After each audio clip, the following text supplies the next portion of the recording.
Generations, as people talk about them, do not make sense. In fact, I would go further and say generations don't really exist. Boomers, millennials, Gen Z, these are arbitrary categories that we treat as if they're something real, as if the people born within certain arbitrary years will have certain coherent psychology. But the boundaries don't actually make sense once you take a closer look.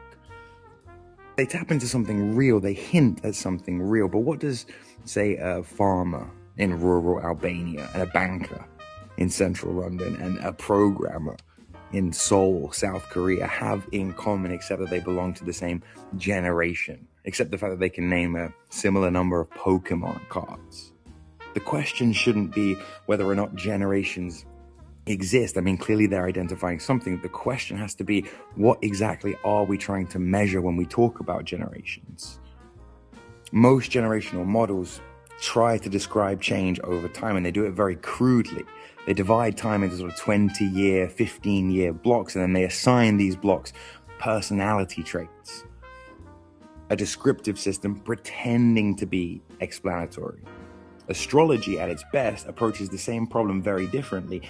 It doesn't begin by dividing people up into blocks. It begins by tracking the sky and tracking the cycles.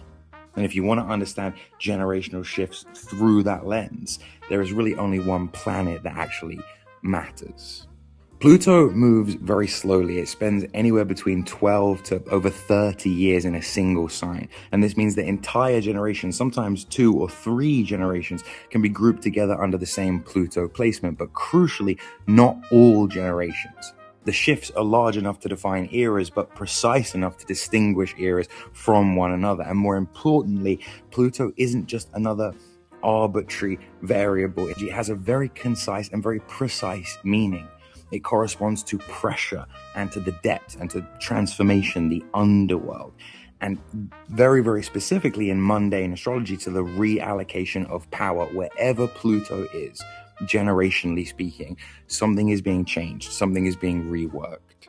So instead of asking, what are millennials like, what are Gen X like, it's probably better to ask, where is Pluto at a given time? Pluto was in Cancer from roughly 1914 to 1939, overlapping with the so-called silent generation and the tail end of the greatest generation. The world they were born into was unstable and materially collapsing.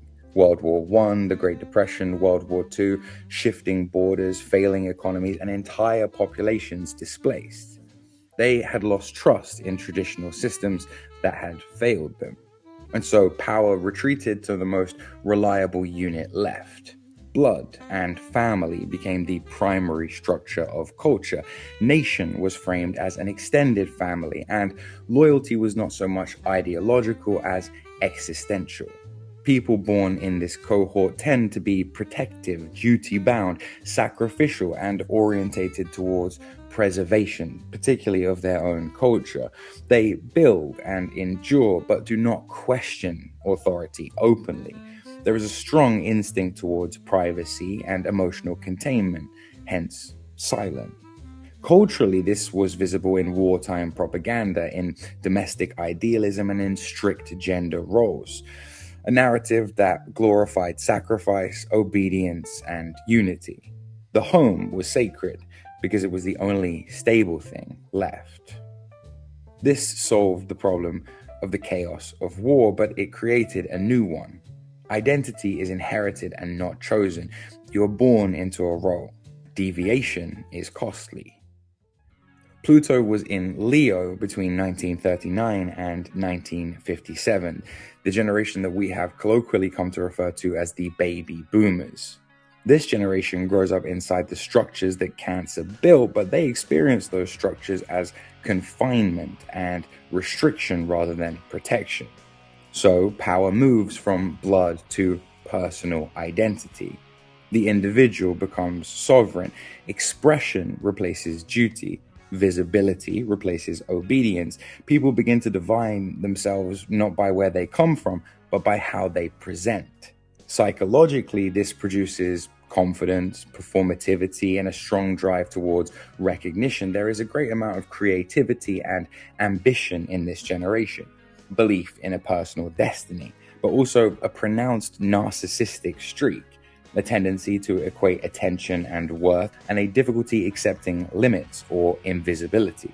The self is not just expressed, but inflated and defended. Culturally, this era is where mass media explodes. Television enters the home, advertising becomes sophisticated, Hollywood reaches its peak influence, rock and roll emerges, celebrity culture is not just entertainment, but now a new model of existence. The individual is marketed back to himself at a price.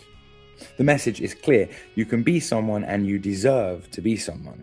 This liberates the individual from the inherited identity of Cancer, but is incredibly destabilizing. Too many centers, too much ego, not enough structure. Pluto was in Virgo between 1957 and 1972, bridging into the early part of what is today called Generation X. Virgo reacts to Leo's excess by cutting it down to size. Power moves from identity into systems. The question is no longer who are you, but what do you do and how well do you do it? Psychologically, this produces precision, but also a healthy amount of skepticism and a focus on improvement. These individuals try to be analytical, detail-orientated, and orientated towards solving problems. But they are also prone to anxiety, overthinking, and the sense that nothing is quite good enough. Culturally, this is the rise of bureaucratic expansion, of standardized processes, corporate efficiency, and early computing. Health movements begin to take shape. Diet, fitness, and optimization enter the mainstream consciousness. Manuals, systems, and step-by-step guides predominate thinking. Even rebellion becomes methodical. This stabilizes the chaos of Leo's ego explosion, but introduces sterility. Life becomes functional, but not meaningful. Pluto was in Libra from between roughly 1971 to 1984, and this is the core of Generation X. Libra reacts to Virgo's coldness by reintroducing a human element. Power moves into relationships. The focus shifts from systems to agreements, from functions to balance, from the individual output to mutual exchange. Psychologically, this creates people who are very highly socially aware, diplomatic, and attuned to public perception. They understand negotiation, image, and social dynamics, but they can also become indecisive, conflict avoidant, and dependent on others for external validation. Culturally, this is the sharp rise in divorce rates, the changing gender roles, the social justice warriors, and the increased focus on partnership dynamics. Fashion, aesthetics, and presentation become central. Media emphasizes romance, interpersonal drama, and the negotiation of identity within relationships. Fairness and justice become guiding social principles, but fairness is unstable because it depends on both sides playing along. Pluto was in Scorpio roughly 1983 to 1995 for a brief period of time. And these people I would consider to be true millennials. Scorpio exposes the flaw in Libra's justice premise. Power was never truly located in agreements, but in the forces beneath them. And so power moves into the hidden.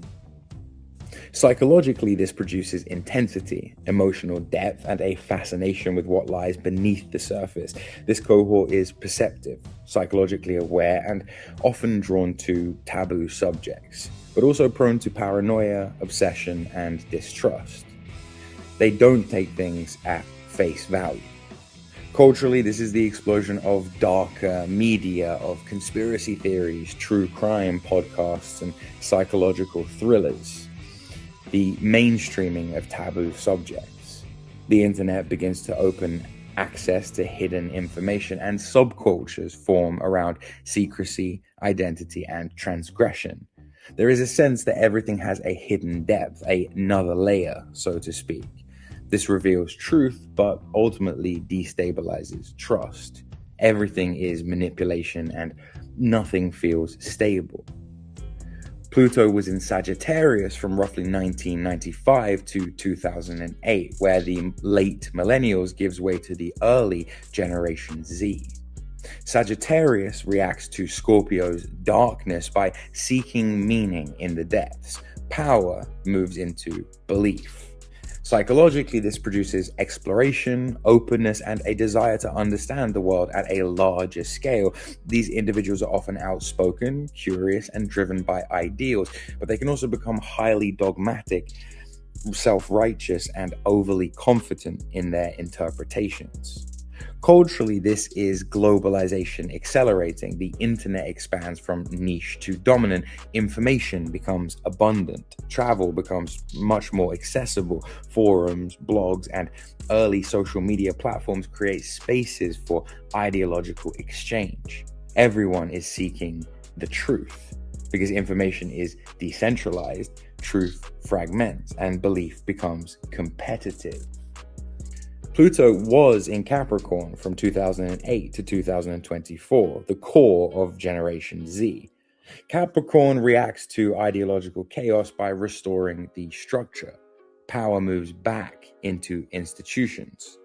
Psychologically, this produces pragmatism, ambition, and a strong awareness of hierarchy. These individuals are often disciplined, strategic, and highly realistic, but also cynical, pressured, and sensitive to the systems of power and control. Running through this is something sharper, a tendency towards ideological rigidity and moral absolutism, where beliefs harden into identities and disagreements become moral conflicts. The same structural thinking that builds systems also enforces them socially. Pluto Capricorns will grow up, if they haven't already, with a strong distrust of financial institutions, having witnessed an enormous collapse in 2008. Culturally, this is the era of the financial crisis, of corporate dominance, platform economies, and hustle culture, but also the rise of online ideological movements, digital tribalism, and a highly visible moral signaling. Institutions are questioned, but their logic is internalized and reapplied socially. Currently, Pluto is in Aquarius, which began in 2024 and will end sometime in the 2040s. This emerging generation seeks to dissolve the centralized authority created by the one before. Power moves into networks. Psychologically, this should produce individuals who are oriented towards systems rather than hierarchies, that will be technologically native, adaptive, and comfortable operating within decentralized environments. But they may also become detached, fragmented, highly aloof, and less anchored in stable identities than previous generations, viewing themselves much more as nodes within systems than as defined individuals.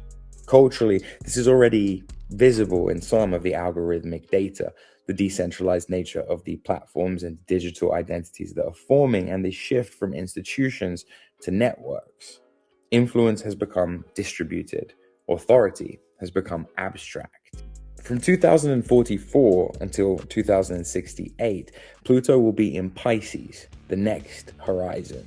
If this pattern continues, the Aquarian networks will saturate reality to the point where the structure itself dissolves. And then power will move again, this time to Piscean perception. Psychologically, this generation is likely to be fluid, imaginative, and deeply attuned to symbolic or virtual environments, but also vulnerable to confusion, escapism, and a loss of distinction between what is real or what is constructed experience. Culturally, this may manifest as an immersive digital culture, living virtually online all the time in AI-generated environments, synthetic identities, or perhaps a blending of spirituality, media, and lived reality. At that point, controlling reality will no longer mean controlling systems. It will mean controlling what people experience as real. Seen in this way, what people call generations are not so much groups with fixed personalities, but rather positions in an ongoing process. Each cohort is born into a world shaped by the previous one, and offers a solution, inherits its own limitations, and participates, knowingly or not, in moving power somewhere else. This is why generational labels feel so shallow. They only describe the surface, but tracking Pluto, by contrast, describes power across the generations.